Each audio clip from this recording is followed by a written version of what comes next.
All right. Good afternoon, everyone. Hey, James Donaldson, Standing Above the Crowd podcast, coming to you live from Seattle, Washington. Beautiful downtown Seattle, as we like to say. Hey, this is Thursday afternoon, 3:30 p.m. Same time every single week. We have a great guest and a great show coming to you. And we just want to keep on producing the best things that we can to help each and every one of us out. It's still a new year, a good start to the year, hopefully, for everybody. I do have a couple of announcements first to get into, and I will introduce my guests and tell you a little bit more about what we're doing on this podcast, and we'll get right to it, okay? So first of all, let's see here. Check out the 43rd Annual Seattle Martin Luther King Jr. Celebration live on Rainier Avenue Radio Broadcasting this Monday at 11 a.m. Pacific Standard Time, okay? That's going to be live, so I want you to be there. Another is, want to make more community broadcasts like this possible? Well, donate right now at Venmo at Rainier Avenue Radio or online at rainieravenueradio.world/donate. And through Shunpike, and we thank you very, very much for helping us out to broadcast this kind of community out there and these voices all over the world. So those are the messages I wanted to make sure I got to you today before we get started. And again, as I mentioned, I'm James Donaldson. This show has been going on for about almost a year now. Man, we're just cranking through this, and it's all been good. I'm also the executive director for Your Gift of Life Foundation. You see my little logo behind me here? Okay. And we focus on mental health awareness and suicide prevention, especially for our young students out there that are still struggling. So you can find out more about that, more about me and what I do at www.yourgiftoflife.org, okay, .org, and has tons of information up there, and you'll see a lot of the stuff that I've been doing over the years. Hey, this first guest, this guest that we have today, is somebody I just recently met. Matter of fact, I was doing his show last week, and he is a podcast host. He's got a great podcast called Real Talk with Reginald D. And, you know, he's into the motivational, leadership, inspirational, and spiritual type speaking, speaking to audiences all around the world. And he's got a great podcast. And I thought to help us continue this good start to this 2026 so far, it's great to bring people in who can keep on uplifting us and helping us be the best that we can be. And so without further ado, is Reginald here with us today? Ready to go? Absolutely, James. Absolutely. Yeah. How's everything? There he is. My man. All right, Reggie. Good to see you now. Good to see you again. All right. Where are you coming to us from? I am in the Raleigh, North Carolina area. North Carolina. All right. All over the country, all over the world. That's wonderful, man. Well, it's really great. I was so impressed in talking with you, not only about what the things I'm doing, but just getting to know about you. And I read through your website and the work that you're doing. I said, I got to have this guy as a guest. This would be great to add on to what we're doing. Well, I appreciate it. You fold right into all the great work that we're all trying to do out there to help all of our brothers and sisters out there. So why don't you tell the audience a little bit about yourself, maybe a little bit about your upbringing and how you got into doing the work that you're doing now. Okay, James, like I say, thank you for having me on the show, man. And thank you for being on my show. You know, we had a blast. We talked last time. So, but a little bit about me, I grew up in Greenville, South Carolina. I grew up in a big family, man. We got a big family. Big family. My mom had 11 siblings. Whoa. It's 11 siblings and it's a bunch of cousins and stuff like that. Wow. But growing up, I think one of the things in my life I look back on when I try to tell the story about me is that I came from a very religious family, very religious background. And my mom, out of all 11 siblings, was the only one that had a kid out of wedlock. So how'd that go down? Well, I'm about to tell you. So with that being said, some of my family members, in the religious mindset, now they're not like that now, but they were saying things like, I never amounted to anything because I was born out of wedlock, and they would treat me different and they would do all this stuff. They wouldn't give my mom like the hand-me-downs from the kids. You know, if I needed clothes, they were like, "No, we're not doing anything like that." Wow. It was kind of rough, and growing up in a single parent home. You know, my mom worked 3 jobs, went to college, and played for 7 choirs in the church. Whoa. So it was just me and my little sister. And so, needless to say, you know, it was tough. You know, it was times that we didn't have money to do things, and then didn't have money to. My mom come home sometimes. She was hungry, man. She would fix food and put it on the table for me and my little sister. Then I would be like, "Mom, you're not going to eat?" And she was like, "No, I had a big lunch today at work," and I knew that was a lie. It just wasn't enough food, So the thing about that situation with me growing up now, what I can say, and I'll get back into it, is that I look over my life now, and I think that sometimes God prepares you when you think you've fallen apart. He's actually putting you in place. Yes. So I thought everything was against me. I thought when the family member said this kind of stuff about me and things like that, and just treated us a certain way, that this was it, man. I was like, man, this is crazy, And then growing up and then watching your mom struggle. But the good thing about it, I did have a grandfather that was a pastor. He built his own churches. He built a store with a meat market in it right beside the house, on the street. And he was a businessman with a 7th grade education. Wow. But he was a leader. And so I would go stay with them every summer, when I'm out of school, and I would just hang with him. Yeah. So, and it kind of spilled over, into me. But, through life, you have to make decisions when you don't want to. Sometimes you have to give up what you want for what you need. So after the incident with my mom, and she was, I knew she went to bed hungry, she took us to Burger King, and we only go to Burger King like every 4 months, because we didn't have money. That was our treat, like on a Friday night, like every 4 months, maybe 6 months. Is that right? And you didn't get the Whopper now. You got you better hope you get fries. But that was a treat. And I remember that the manager in the store, while we were in line, I can tell he had a hot for my mom, right? He was trying to talk to her and all that kind of stuff, and I kind of interrupted the conversation. And I was like 13 years old, right? And I said, "Hey, man," I said, "I need a job." And my mom looked at me and said, "You can't work. You're too young. You can't work." And he spoke up and said, "Well, he can if you sign a waiver." Okay. Right. And she was against it. She was all about school, make sure your grades, this and that and the other. And I called her out of the line. And I told her, I said, "Mom," I said, "I saw when you came home the other night. You said you had a big lunch and you weren't hungry." I said, it wasn't no food in the house. And I said, "I never let you go to bed hungry again." I said, "I need you to sign this waiver." Wow. And so she did. She said, "Just make sure those grades, stay where they need to be, and stuff like that." So I was working at Burger King at 13 years old, get out of school, ride bicycle up there, whatever, however I can get there, and bring the check home, Right. What, like I can get the check and do what I want to do. I brought the check home, Bring it home. Yeah, so to make sure we was okay, That's wonderful. And then, fast forward through life, I always had this thing, and I think this is what really triggers people.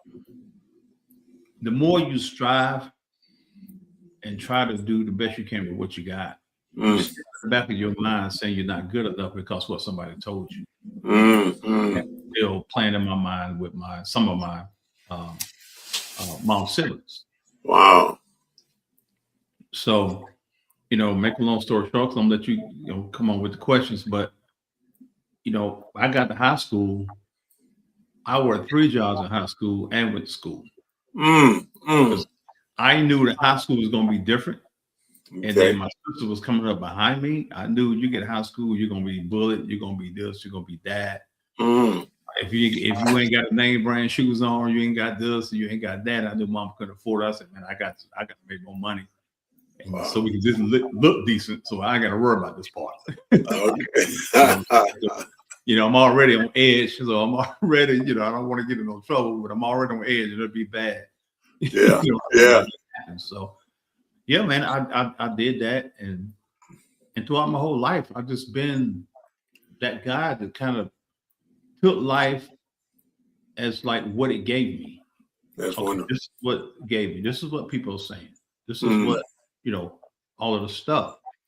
But I took it and I said, hey, I got to make something out of this. Mm-hmm. And that's where basically my grind comes from. Wow. I got to get it done regardless, because I don't want that feeling. And I'm not going to make you be able to say you were right about me. And things like that. Wow. That's wonderful, Reggie, man. That's some upbringing.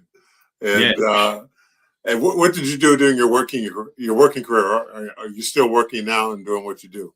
Yes, I've been in trucking for, man, I'm thinking probably 30 years of my life.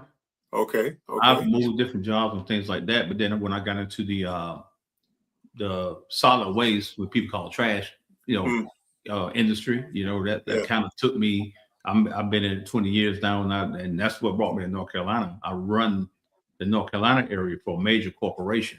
I think the fourth largest garbage company in the world. Wonderful! Wow! So I just lead people every day. That's what I do. I like that. And you're leading people with your podcast. How'd you come up with your podcast idea and the type of work you wanted to project out there to the world? Type of guest you get on board. How long have you been doing this podcast now? What's that all about? So been doing the podcast since October 2022. Okay. Now I'm gonna tell you how this thing started. I'm gonna rewind. So in my life, I got called, back in 2000 and I think it was 2004. I was having these dreams, and the dreams were, I heard myself speaking. I heard myself just speaking. And then the dream, it was a white church, and there was a big old building, a church.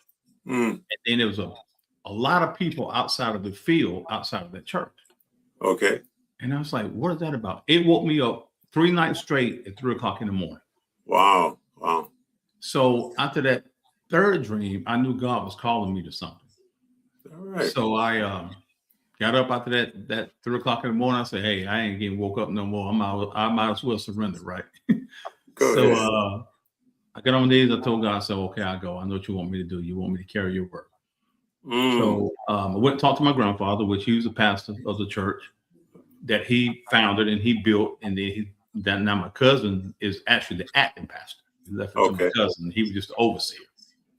So they all got together and we talked about it. And they said, okay, so I went to do my initial sermon, got licensed as a minister, things like that. And when I was doing it, James, it was kind of weird because I come from a legacy of pastors and preachers. Our name was great in the city, Wow. But everybody that, when I got into the ministry, they was like, hey, you're going to be a pastor one day. Everybody just kept saying it. And I was like, oh, I don't know. Yeah, you're going to be a pastor, because everybody, uncles, grandfather, everybody was pastor. That's right. Yeah. So I'm sitting there like, I don't know. I mean, I knew church. I grew up in it. I can get in the pulpit and do what I need to do, or whatever the case may be. It was something different about me, I felt. So I went and got called to one church, and I spoke. And they called me back on like a Tuesday. I spoke on Sunday. They come back on Tuesday and say, hey, the board was so impressed with you, they would like for you to be the pastor, because they didn't have a pastor at the time. Wow. Would you consider it? I said, yeah, I consider it. So the guy called back and he said, well, the board got one more question. And are you married? And I was like, no, I'm not married, because I wasn't married at the time.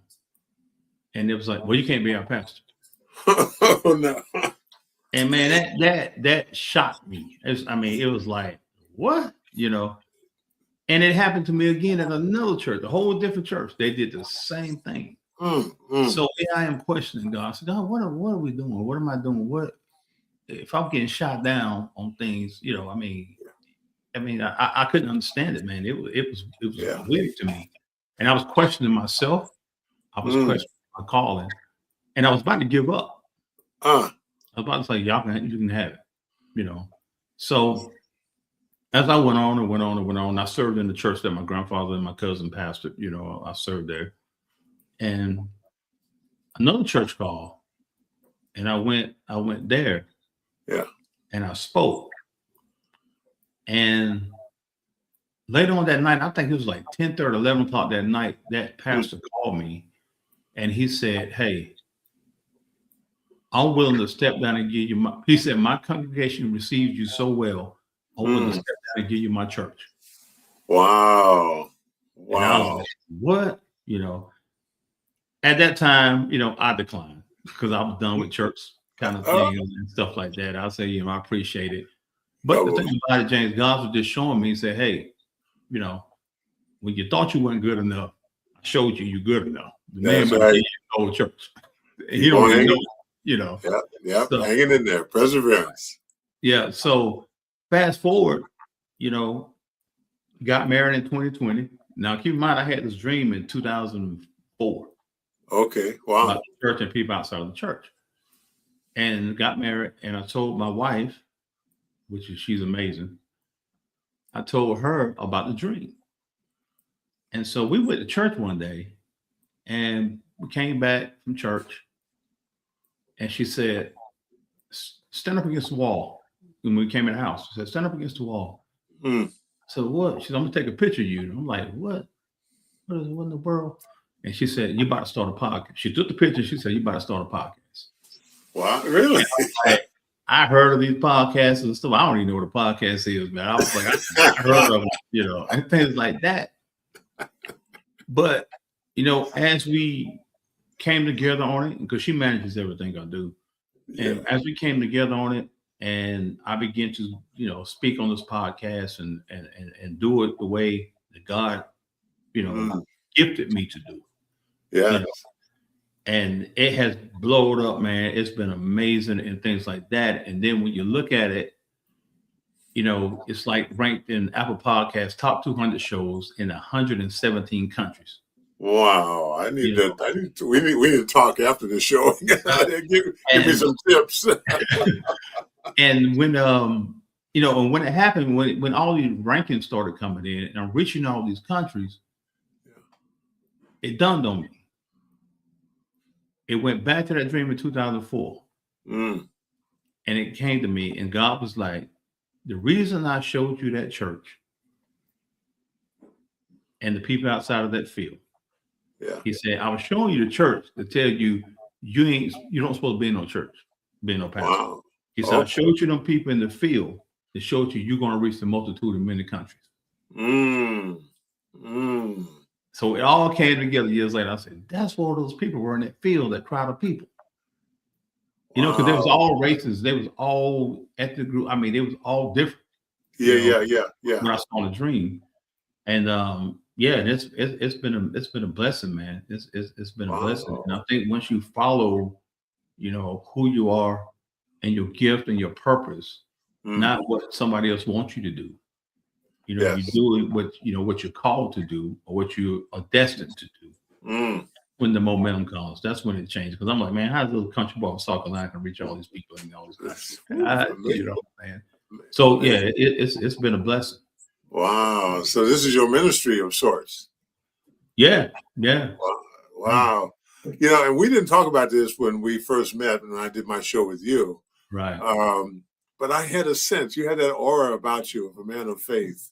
And it just comes off you as you are that kind of man. I could sense it. I could feel it. I'm like, man, this is a good dude. I really like him and I need to know more about him. So I'm so glad you shared your story with our audience today. That's wonderful. Wonderful. Yes, sir. I appreciate the compliment. Yeah, that's great, man. Well, it's your little light shining, isn't that right? That's it. That's it. My little light shining, man. That's Yeah. I'm just trying to give you a little bit of me. That's all. That's what I saw. That's what I saw. Wow. Well, hey, man, this is the start of a new year, 2026. A lot of folks out there with all their resolutions and their promises, they're going to do this, do that. And you know how that is. I mean, most of them are dropping off already. But if you have some good words of advice for how people can hang in there with the goals that they're setting, how to make them realistic and achievable and something they can actually get to, what would that be? What you got some words of advice for those kind of folks? I think that when you're in search of your goals or you're trying to achieve your goals, you're coming to the new year. I get it. People use the new year to pump them up and things like that. But when it's really yours, you don't need the new year to do it. You could do it in May, June, July, whatever the case may be. Yeah. But I think what a lot of people fall off of the New Year's resolution per se, whatever how they call it, is that they don't make the goals achievable. You got to make them small. You see the big picture. You see this. It's just like, lifting weights and working out. Yeah, I mean, you're an athlete. You know that. Yeah. So that's right. Working out, you can't go in there and thinking you're gonna have this body and lift all these weights. Coming out the gate. You got to start out light, right? Little. Yeah, that's right. Yeah, and build yourself and build your body. And when you build your body, but the same about building your mind. You got to do the same thing. You can't overload your mind because at the end of the day, I always tell people you still got responsibilities. You got a job, you got the kids to take care of, wife, husband, and all of that stuff. And that's enough by itself. And then when you overwhelm yourself with your dreams, then it crashes them. Instead of just doing a little bit at a time and work your way towards it. There we go. Everybody wants January to be the month that everything happens. You start in January, you can work it throughout the year. It's all about managing. It's all about managing your life. Wow. And that's it. And don't overwhelm yourself. If you don't manage yourself, you'll overwhelm yourself. That's wonderful. Good words of advice for that. And kind of the work that we both are doing is really lifting people up, encouraging them to be the best they can be. Now, I'm wearing this shirt right now. Hope starts with you, and this is where it starts. It starts with you. But a lot of us look on the outside, hoping for that will lift us up and bring us. But it all starts with you.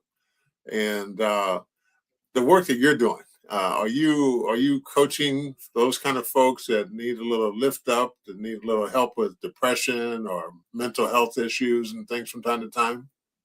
Yeah, I do motivation speaking. When you go to the website, the Real Talk with Reginald D. .com. You get on the website.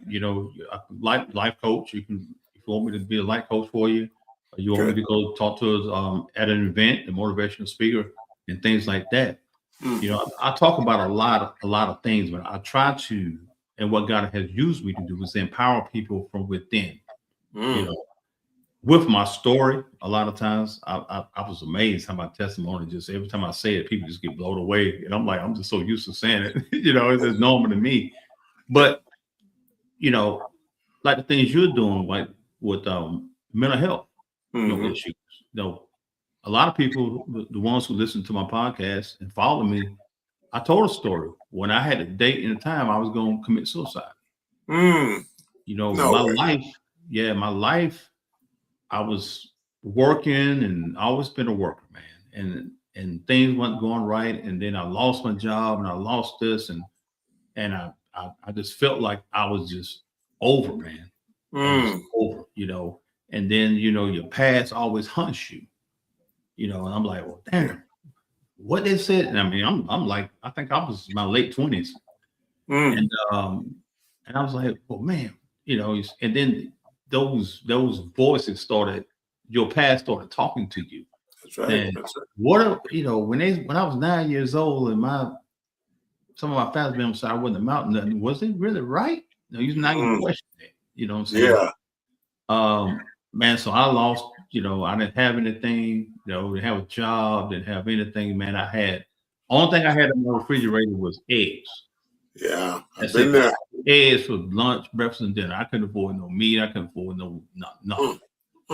I struggled with that, and then I was like, man, I can't. I'm over it. Oh wow. So I went into the deep depression, James, and I remember I think I laid on the couch for like 3 days straight. I didn't take a bath. I didn't none of that. I was done. And I said, God, I feel like, I let you down and you let me down. Somebody let somebody down. But I feel like this is I'm done. I can't do it. And so, I laid there and I laid there, but thank God for who he is. And thank God for, people who prays for you anyway. Because I come from a family. I know I'm covered. And, it was just one of those things. And I thank God for that, because the day before I was going to commit suicide, I had the date and the time. I had to search for how I wanted to be done. And I got up and I went to the bathroom. And I used the bathroom. And I looked in the mirror and something just hit me and said, you can't do this to yourself. Oh man, wonderful. And it took me back to that dream. Reggie, he said, I got a certain amount of people waiting on you. He said, Reggie, we're going to have to wrap in just a minute, but yeah.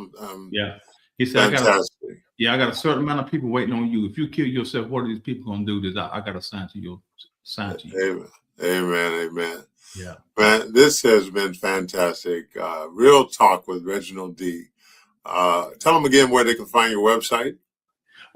Just go to on social media, go to Real Talk with Reginald D. Just put it in and I'll pop up.